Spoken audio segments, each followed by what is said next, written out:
$1,000 an item. The old school procurement person would have gone, it's too expensive. For the non-procurement nerd listeners, right, which is very few, what is advanced cost modeling, and why does it matter so much in the industry that you're working in, particularly, which is food and drink? Of course. I mean, if you take, for example, a material, or for example, a product, an item that hypothetically cost $1,000, $1,000 a ton, $1,000 an item. The old school procurement person would have gone, it's too expensive. I'm on a 10% saving. Old school. And hey, that they might have ended up at 4%, so not 4% off 1,000. The procurement pro will do the appropriate cost model. Now, too many procurement people think that cost model is just a cost breakdown. So they take the $1,000 and they'll say what percentage is kind of the split of materials and packaging and labor. But their true pro forgets the $1,000 and goes, okay, what is the cost of the primary material?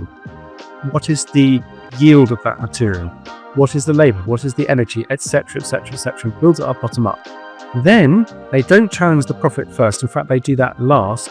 They'll ask questions like, hang on a minute, that spec of material is over spec. I'll give you a great example. I was working with a fantastic company 18 months ago, buying a material. Confidential, I'm sorry, I can't say what it is, but buying material.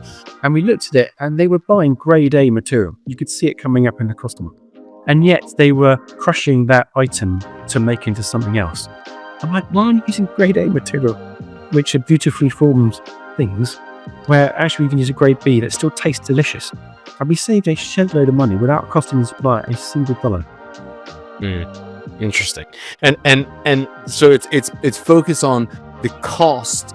If we really dumb it down, right?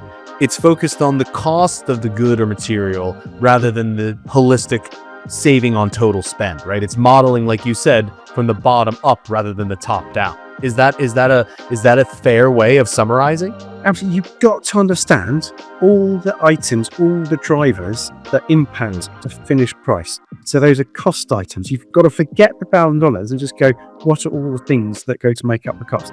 And usually the biggest savings come in the costs themselves. And look, occasionally one has to challenge a profit. Sometimes, no kidding you, I will actually say to the supplier, you're not making a profit. It's not long-term sustainable. If you carry on driving the client into the ground like that, they're potentially going to take a shortcut and do something silly like adulterated material, or they're not going to be in business.